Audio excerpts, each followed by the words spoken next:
बिस्मिल्लाहिर्रहमानिर्रहीम। अस्सलाम वालेकुम। इब्तिदा रब्बुल इज़्ज़त के नाम से जिसने जान दी जहान दिया, और दरूद सलाम मोहम्मद वाले मोहम्मद पर। आइए उनके साथ नासिर नकवी हाज़िर खिदमत है।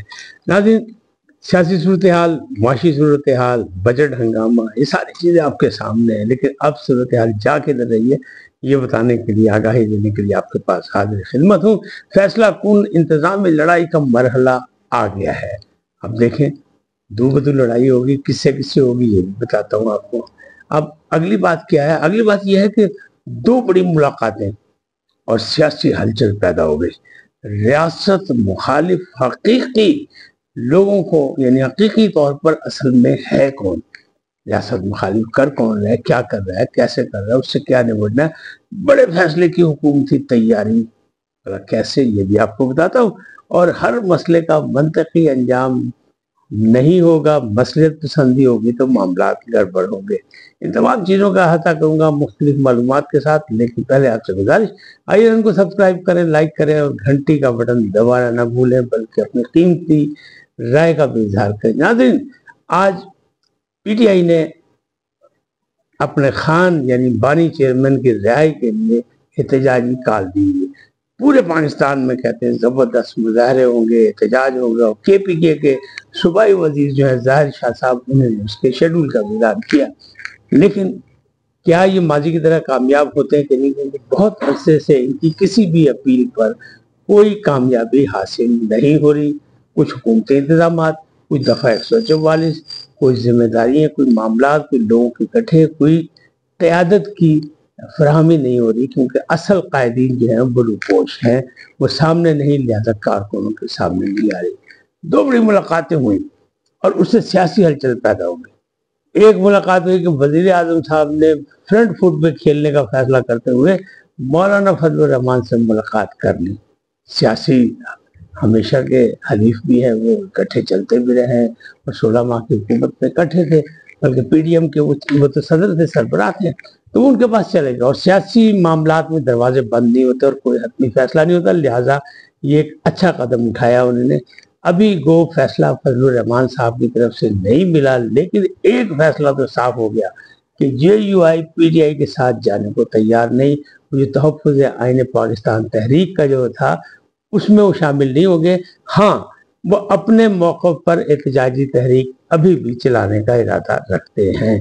एक मुलाकात ये। दूसरी मुलाकात कौन सी? दूसरी मुलाकात ये कि खैबर पख्तूनख्वा के साबिक़ वज़ीर आला और इमरान खान के कार ख़ास जो थे महमूद खान साहब, उन्होंने मुलाकात की है जनाब बिलावल भुट्टो ज़रदारी से, यानी PTI पार्लिमानी जो थे वो उन्होंने मुलाकात की है। परवेज़ खटक की जमात के जो सरबराह हैं वो, और आगे चलने का फैसला किया मुस्तक़बिल, यानी KPK में भी पीपल्स पार्टी जो अपनी सियासी सरगर्मियाँ तेज करके अपने लिए कोई सफ़बंदी कर रही है। इससे भी हलचल पैदा होगी कि अब क्या होने जा रहा है और क्या होगा मुस्तक़बिल। और अगर JUI भी मान गई इस बात पे कि हाँ जी, उसके साथ जुल्म जो पख्तूनख्वा में हुआ वो PTI ने किया या PTI के हमायतियों ने किया, तो फिर ये तीन बड़ी पार्टी अगर मिल गई तो KPK में नक्शा बदल सकता है, पर नया काम हो सकता है। लेकिन नई मतलब रियासत मुखालिफ कौन है?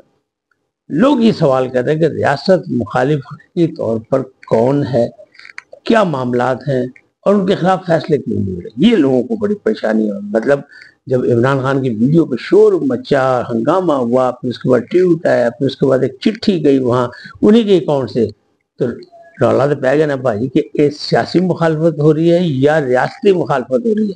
तो उस पर जो है वो तहकीकात भी जारी हैं और बाकायदा ये मामला आगे बढ़ रहा है और इसमें कुछ मुकदमात भी बनाए जा रहे हैं। लेकिन एक फैसला जो है वो आज हुकूमत करने जा रही है, बड़ा फैसला हुआ है कि जो इलेक्शन ट्रिब्यूनल बनाए गए या जजेस की तैनाती थी, तो लाहौर हाई कोर्ट के चीफ जस्टिस शहजाद मलिक खान ने फटा डाल दिया था पंजाब हुकूमत से। तो उन्होंने कहा था मरियम नवाज को बुलाएंगे अगर जजेस की तैनाती नहीं, तो हुकूमत पंजाब ने तो वो जान छुड़ा ली थी। फिर उन्होंने नया काम क्या दिखाया कि उन्होंने ट्रिब्यूनल के जजेस जो है वो तैनात कर दिए, जो कि इलेक्शन कमीशन का हक है, उसकी मुशावरत के बगैर नहीं हो सकते। लिहाजा इलेक्शन कमीशन ने उनके खिलाफ जनाब जिन जजों ने ये फैसला किया उनके खिलाफ जनाब वो रेफरेंस भेजने का प्रोग्राम बना लिया, कर लिया। आज जो जजेस सुप्रीम कोर्ट जा रहे थे उनमें नाम है शहजाद मलिक खान का। لیکن اطلاعات یہ ہے، یعنی فضا جو ہے موجودہ وہ یہ چغلی کھا رہی ہے کہ شہزاد ملک انٹرسٹڈ نہیں ہے سپریم کورٹ جانے میں، وہ لاہور ہائی کورٹ کے چیف جسٹس ہی رہنا چاہتے ہیں، لیکن ایسا ہو نہیں سکتا۔ لہذا حکومت نے فیصلہ کیا کہ اس کا دودھ کا دودھ پانی کا پانی کر لیں۔ تو پہلے جو ریکمنڈیشن ہے جو جوڈیشل کمیشن نے کی ہیں وہ جائے گی اپنا پارلیمانی پارٹی میں، پارلیمانی پارٹی اس کو منظور کرے گی، اس کا جائزہ لے گی، اس کے بعد وہ منظوری کے لیے صدر مملکت کے پاس بھیجے گی۔ لگتا ہے کہ 24 گھنٹے کے اندر اندر یہ سارا کام ہو جائے گا اور پھر حلف برداری بھی ہو جائے گی تینوں ججز کی، جس میں شہزاد ملک صاحب بھی شامل ہیں۔ اب یہ انکار کرتے ہیں، یہ جاتے ہیں، یہ ان کی اپنی مرضی، لیکن انکار کریں گے تو پھر نوکری سے بھی جائیں گے، یہاں بخشش ان کی نہیں ہو سکے گی، کیونکہ پہلے ہی جو ٹربیونل نے بنائے، الیکشن کمیشن کہتا ہے وہ ہمارا آزاد ادارہ ہے، ہمارا حق تھا، ہم سے مشاورت نہیں کی، لہٰذا ان کے ٹربیونل میں کوئی بھی الیکشن کمیشن کا نمائندہ کسی بھی سطح کا، چھوٹی سطح ہو، بڑی سطح ہو، اہم اعلیٰ عہدیدار ہو یا چھوٹا عہدیدار ہو، کوئی وہاں نہیں جائے گا۔ اب مسئلہ کیا ہوا؟ مسئلہ اتنے گمبھیر ہو گئے کہ اب ہر چیز کا منطقی انجام ہونا چاہیے۔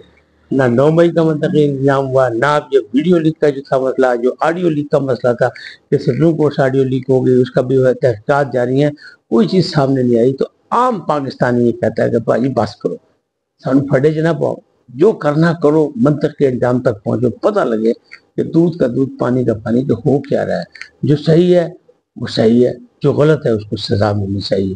یہ عام پاکستانی کا مطالبہ۔ لیکن عام پاکستانی پر بجٹ نے جو ایک حملہ کیا ہے تو یہ بھی کوئی نیا نہیں ہے۔ لوگ پریشان ہیں، لوگوں کی اضافہ ہوا، لیکن اس کے باوجود اسٹاک ایکسچینج بہت تیزی سے اوپر گئی۔ اس کا مطلب ہے کہ انہیں کوئی تسلی ہوئی ہے تاجر برادری کو، جبکہ تاجر برادری کچھ کہتے ہیں بہت اچھا بجٹ ہے، کچھ کہتے ہیں نہیں، اور یہ کوئی نئی بات نہیں، ہر سال اسی طرح ہوتا ہے اور یہ ہوتا ہی رہے گا۔ لیکن اس دفعہ جو ہے کوئی وہ جو فگرز ہے نا، وہ جو لفظوں کا گورکھ دھندا ہے، وہ کسی قابو نہیں آ رہا۔ ایسا لگ رہا ہے کہ جیسے اب کی تو یہ بجٹ جو ہے کوئی عجوبہ ہے، کیونکہ اب تو 24 گھنٹے سے زیادہ گزر چکے ہیں، تو اس پہ بہت سے تبصرے ہو رہے ہیں، لیکن تبصرے وہی ہیں جو آپ 1 سال پہلے والے بجٹ پہ بھی اٹھا کے دیکھ لیں تو آپ کو ایسے ہی تبصرے نظر آئیں گے۔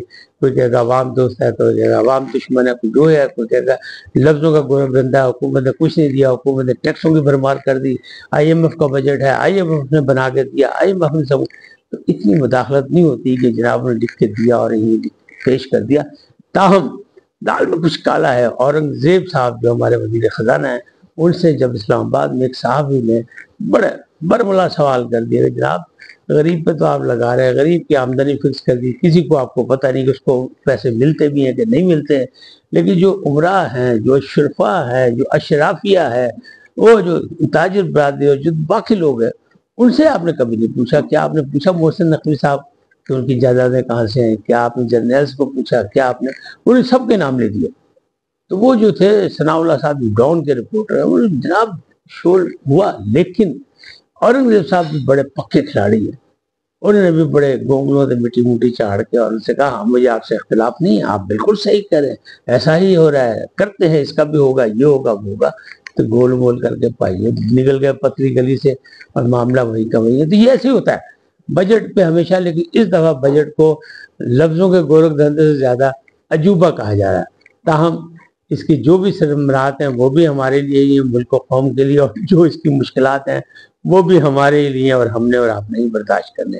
آج اتنا ہی، پھر ملیں گے نئے موضوع کے ساتھ۔ جاتے جاتے آپ کی درخواست، آئیے ان کو سبسکرائب کریں، لائک کریں، گھنٹی کا بٹن دبانا نہ بھولیں، اور اپنی قیمتی رائے کا اظہار اپنی شخصیت کے مطابق کریں۔ سدا سلامت رہیں، اللہ نگہبان۔